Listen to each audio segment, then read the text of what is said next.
A terminally ill patient might wonder what to think in their final moments. Will they feel fear, or even resign themselves to fate?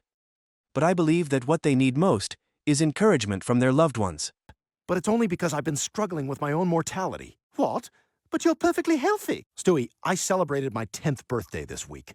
In dog years, I'm 70. It's all I can think about. That's the age people shrug at when they see it in an obituary. Wait, Tio, you're 70? Do you get regular peels? You look great. Wow, sounds like you were in a real rush to get here. The point is, I've got a lot of life left in me. And so do you. Easy for you to say. You don't have a terminal illness. Oh, for God's sake, you don't have... Brian, what are you doing? Don't touch that. That's the infected Play-Doh. Brian, no! Stop! There. Now I have cooties too. And I don't care. You don't?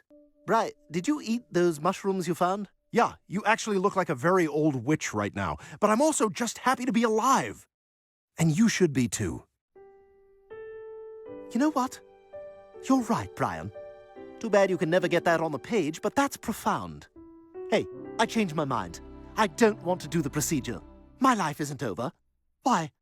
I've only just begun. The episode opens with a lively atmosphere inside Peter's house. Today is Brian's birthday, and the whole house is decorated with brightly colored balloons. Happy birthday, dog. Sorry, I spaced on your name at the party store. Have a good one, Brent. Thanks for having us, Peter. I don't recall inviting Kevin, but sure. His name you remember. This ball is nuts. Hey, happy birthday, Brian. Bonnie and I got you a big stick. Wow, thank you. I'm going to take it into the kitchen, and I don't foresee having any issues with that.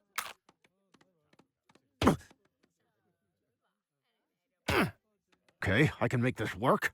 Think, Brent, think. Joe, isn't that the same stick we gave you for your wedding? You told me it was a magic wand. I pointed it at a bus, the bus crashed, that's all I'm saying.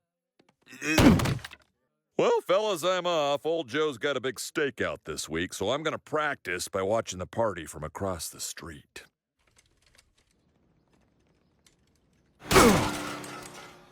Those who doubt the wand's power suffer the wand's wrath.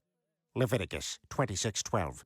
Happy birthday, Brian. I got you a card. On the front it says, too much sex ruins your eyesight.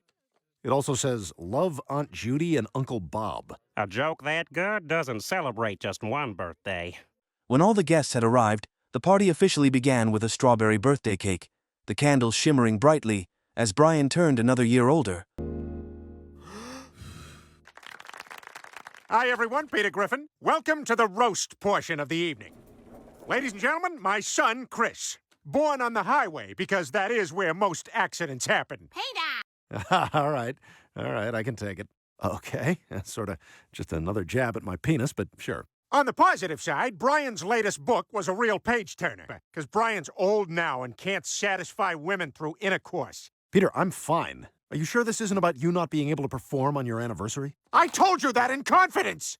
So that's how I became Quahog's first ninja cop. Questions? Yes. Mr. Officer Hiya!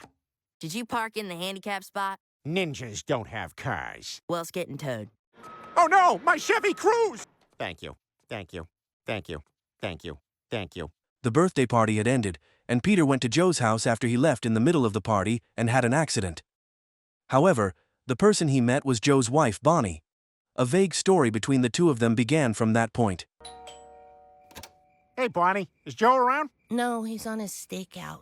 Oh, that's too bad. Tomorrow's Chris's career day, and Joe's hat is a key element of what I do.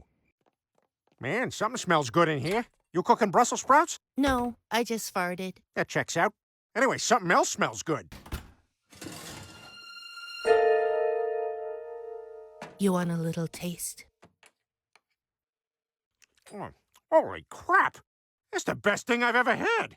You know, I usually cook for 1.5, but Joe's still on his stakeout. You want to stay for dinner? Oh, man, I'd love to, but it'd be wrong. I always eat dinner with Lois. Aw, you sure? You can sit in Joe's... Man, that must make the house ugly. It does. All right, I guess I could text Lois. But just this once. Okay, we're good. So, how long have you had Invisalign? You can see it? Yeah, I mean, it's just a name, not a fact. As mentioned, that night, Stewie stayed awake, lying in bed with his laptop to watch a reality TV show. First, he's got to swing on the gold chains across the cologne bath without dropping his e-cigarette. Next, he's got to pick up a rideshare customer.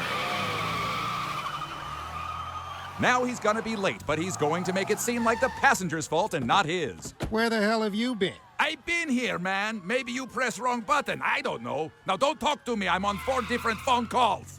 We now return to Uber driver Ninja Warrior. A new day begins, and as usual, Stewie has to go to school and fulfill his responsibilities, which is to serve snacks to his friends. At this moment, the 9-year-old boy looks very mature.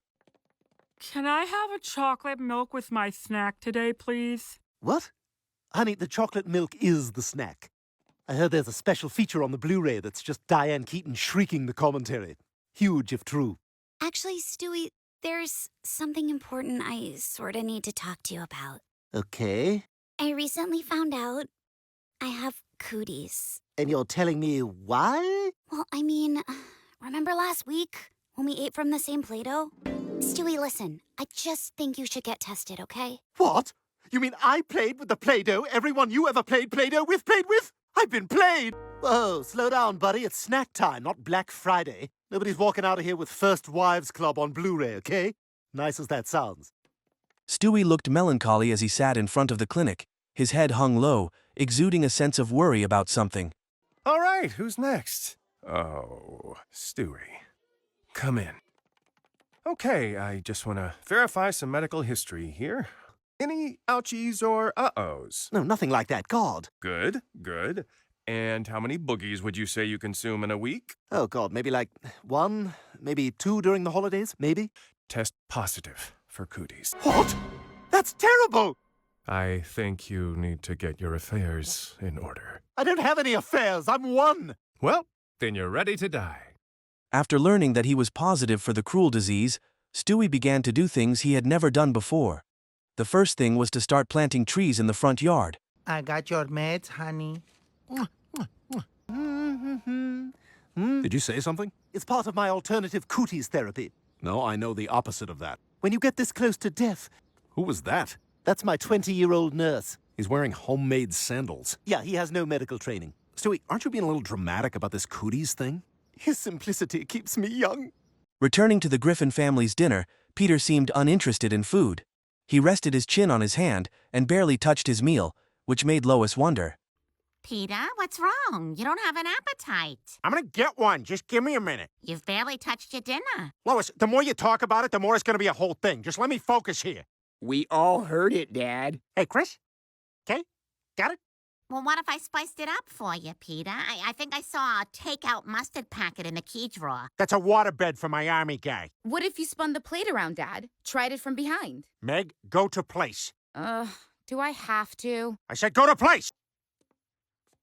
Anyway, Lois, I think it's a non-starter tonight. I'm just gonna go to the bathroom, look at pictures of barely legal Russian food on my iPad, and then go to bed. The next day, when Lois, Chris, and Meg were sitting in the living room watching TV, a sudden knock on the door startled them. Peter rushed out from inside, leaving Lois frozen, unable to react. Yoo-hoo! Anyone home? I'll get it. No, I got it. What are you doing here? My family's right inside. I thought you might want some lunch, and I know you like wagon wheel pasta. Of course I like wagon wheel pasta. I'm an adult with a developmental disorder. Okay, fine, but we gotta do this quick, right here against the wall.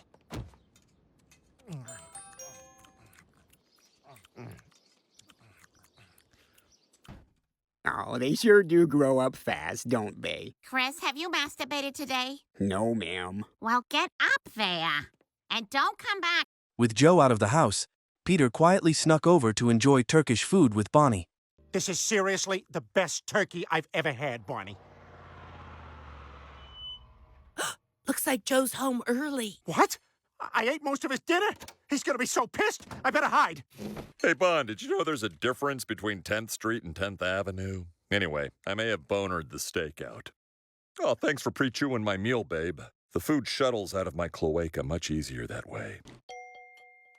Oh, God, Peter's texting me about going to the clam. That guy is getting insufferable. I thought so. If I time it right and close my eyes, it almost sounds like real diarrhea. This can never happen again, Bonnie. Time for a poignant cinematic farewell.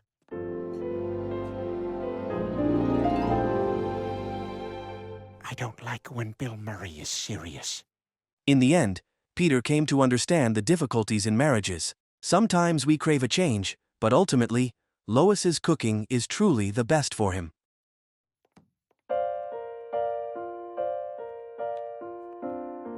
Yeah, stop it, stop it. Nope, can't afford it. Well, what can we afford? Black Betty by Ram Jam. Wow, Lois, this smells amazing. Yeah, it's eggs and garlic. I microwaved them till they were mixed. Oh, they're beautiful. I love them. Well, I'm just glad to see you like my cooking again, Peter. Peter, I don't care. You don't? No, it's less food for me to make. And besides, these things happen in all marriages. With Stewie's request, today, Brian reluctantly had to transform into a professional cameraman. Meanwhile, Stewie donned a pair of glasses and held a stack of papers, looking very much like a professor.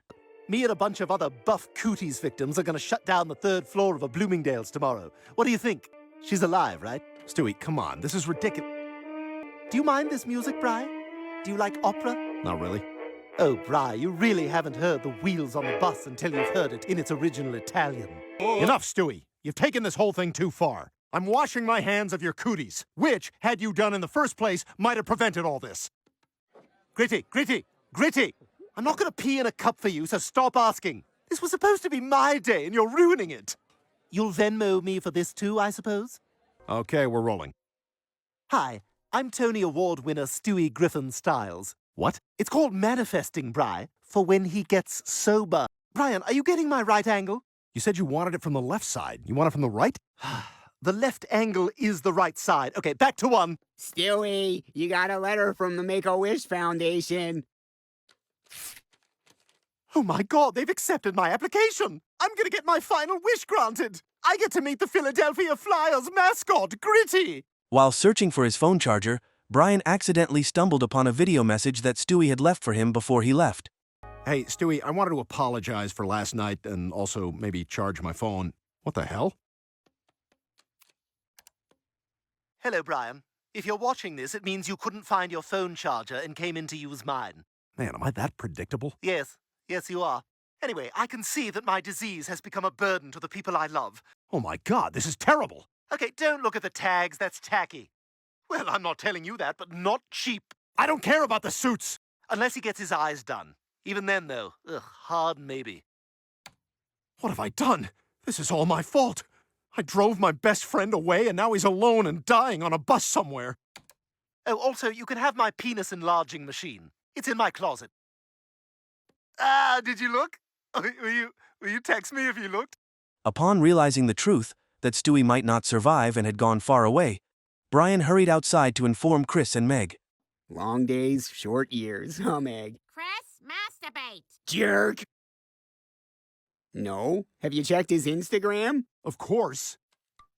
Felt a little trepidation about killing myself, so I went to a fish show in Burlington to push me over the edge.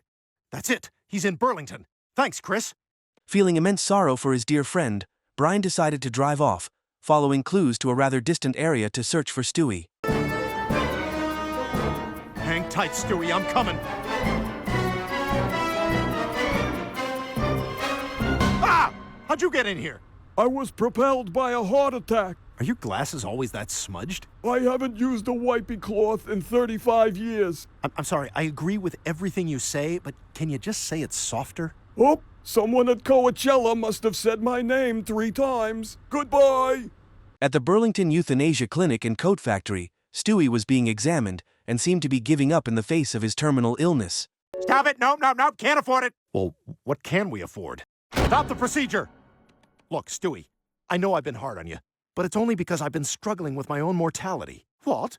But you're perfectly healthy. Stewie, I celebrated my 10th birthday this week. In dog years, I'm 70. It's all I can think about. Wait, T.O., you're 70? Do you get regular peels? You look great. Yes, I've got a great gal, we'll talk. The point is, I felt like my life was ending, but I was wrong. Wow, sounds like you were in a real rush to get here. The point is, I've got a lot of life left in me. And so do you. Easy for you to say. You don't have a terminal illness. Oh, for God's sake, you don't have... Brian, what are you doing? Don't touch that. That's the infected Play-Doh. Brian, no! Stop! There. Now I have cooties too. And I don't care. You don't? Brian, did you eat those mushrooms you found? Yeah, you actually look like a very old witch right now. But I'm also just happy to be alive. And you should be too. Hey, I changed my mind. I don't want to do the procedure.